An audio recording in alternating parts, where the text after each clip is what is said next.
اس حوالے سے افتتاحی تقریب آج لاہور کے کیتھیڈرل چرچ میں منعقد ہوئی۔ سندھ کابینہ نے یوم آزادی کو مارکہ حق کی مناسبت سے شایان شان طریقے سے بنانے کے پروگراموں کو حتمی شکل دے دی ہے۔ آج کراچی میں کابینہ کے اجلاس کی صدارت کرتے ہوئے وزیر اعلیٰ سید مراد علی شاہ نے کہا کہ اس یوم آزادی پر پاکستان کی بھارت کے خلاف فتح کا جشن شایان شان طریقے سے منایا جائے گا۔ کابینہ نے Sindh institute of physical and rehabilitation کے لیے انڈومنٹ فنڈ کے قیام کی بھی منظوری دی۔ سندھ حکومت نے یوم آزادی اور مارکہ حق کے جشن کے سلسلے میں رواں ماہ کی 13 اور 14 تاریخ کو خصوصی ٹرین چلانے کا فیصلہ کیا ہے۔ یہ فیصلہ کراچی میں صوبائی وزیر ثقافت و سیاحت سید ذوالفقار علی شاہ کی زیر صدارت اجلاس میں کیا گیا۔ ٹرین 13 اگست کو کراچی کینٹ اسٹیشن سے روانہ ہوگی اور شام کو چھوڑ کینٹ عمر کوٹ پہنچے گی اور کراچی، حیدرآباد، میرپور خاص، عمر کوٹ سے ہوتی ہوئی 0 پوائنٹ تھرپارکر سے 14 اگست کو واپس کراچی پہنچے گی۔ برچھی جی ویڑی میں یوم آزادی کے سلسلے میں موسیقی کی تقریب کا بھی اہتمام کیا گیا ہے۔ یہ خبریں آپ ریڈیو پاکستان سے سن رہے ہیں۔ پاک فوج نے سوات کے علاقے بابوزئی میں زمرد کی ایک کان میں پھنسے 4 کانکنوں کو کامیابی سے نکال لیا ہے۔ کان گزشتہ رات اچانک منہدم ہوئی، جس کے نتیجے میں کانکن اندر پھنس گئے۔ واقعے کی اطلاع ملتے ہی پاک فوج کی ٹیمیں فوراً جائے وقوع پر پہنچیں۔ انتھک کوششوں کے بعد پھنسے ہوئے تمام کانکنوں کو بحفاظت نکال لیا گیا ہے۔ بھارت کے غیر قانونی زیر قبضہ جموں و کشمیر میں مودی کی زیر قیادت حکومت نے تسلط اور ڈھٹائی کا مظاہرہ کرتے ہوئے 15 اگست کو بھارت کے یوم آزادی سے قبل سخت پابندیاں عائد کر دی ہیں۔ کشمیر میڈیا سروس کے مطابق قابض بھارتی فورسز کو کنٹرول لائن کے علاقوں میں رات کا گشت بڑھانے اور پوری طرح چوکس رہنے کا حکم دیا گیا ہے۔ یہ حکم اس علاقے پر زبردستی قبضے سے متعلق بھارت کے مسلسل عدم تحفظ اور اس کے قومی دن پر بھارتی تسلط کو عوام کی طرف سے مسترد کیے جانے کے خوف کی عکاسی کرتا ہے۔ امریکی صدر ڈونلڈ ٹرمپ نے کہا ہے کہ بھارت پر مزید سخت پابندیاں عائد کی جائیں گی۔ ایک بیان میں انہوں نے کہا کہ بھارت پر ٹیرف کے ساتھ اضافی جرمانہ بھی عائد کیا جائے گا۔ روس سے تیل کی درآمد پر بھارت کو عالمی دباؤ کا سامنا ہے۔ مودی حکومت کے غلط فیصلوں کی وجہ سے بھارت سفارتی تنہائی کا شکار اور معاشی مشکلات سے دوچار ہے۔ آج غزہ میں قابض اسرائیلی فوج نے اپنی جاری وحشیانہ حملوں میں مزید 23 فلسطینیوں کو شہید کر دیا ہے۔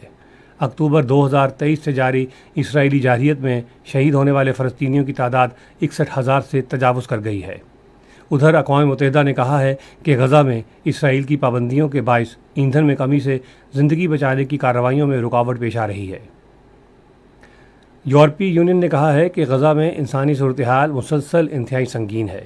یورپی یونین کے ایک اہلکار نے رائٹرز کو بتایا ہے کہ بڑی رکاوٹوں کے باعث انسانی بنیادوں پر کارروائیوں اور غزہ میں امداد کی ترسیل میں شدید مشکلات درپیش ہیں اور بڑے پیمانے پر امداد کی تقسیم کے لیے محفوظ ماحول میسر نہیں ہے۔ پاکستان اور ویسٹ انڈیز کے درمیان 3 ایک روزہ بین الاقوامی کرکٹ میچوں کی سیریز کا پہلا میچ کل ٹرینیڈاڈ میں برائن لارا اسٹیڈیم میں کھیلا جائے گا۔ میچ پاکستان کے معیاری وقت کے مطابق رات 11 بجے شروع ہوگا۔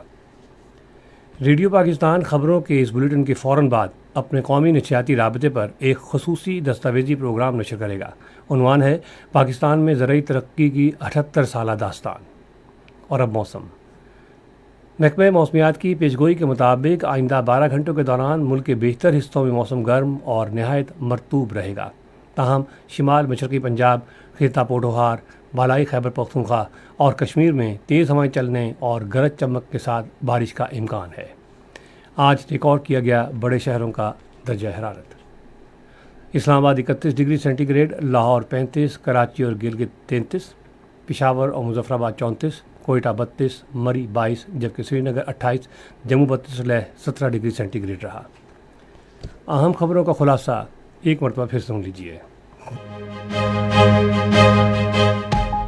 قومی اسمبلی کو آج بتایا گیا کہ امریکہ کے ساتھ تجارتی معاہدے سے پاکستان کی برآمدات میں اضافہ اور معیشت پر مثبت اثرات مرتب ہوں گے۔ وزیر اعلیٰ پنجاب نے امریکی سرمایہ کاروں کو پنجاب میں زرعی ترقی کے شعبوں میں سرمایہ کاری کے مواقع سے مستفید ہونے کی دعوت دی ہے۔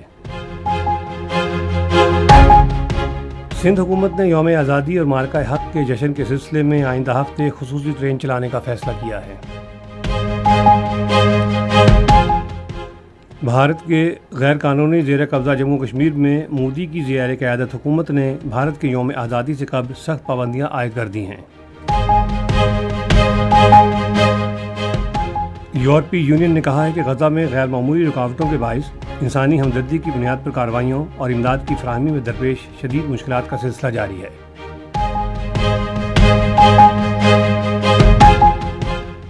پاکستان اور ویسٹ انڈیز کے درمیان 3 ایک روزہ بین الاقوامی کرکٹ میچوں کی سیریز کا پہلا میچ کل ٹرینیڈاڈ میں کھیلا جائے گا۔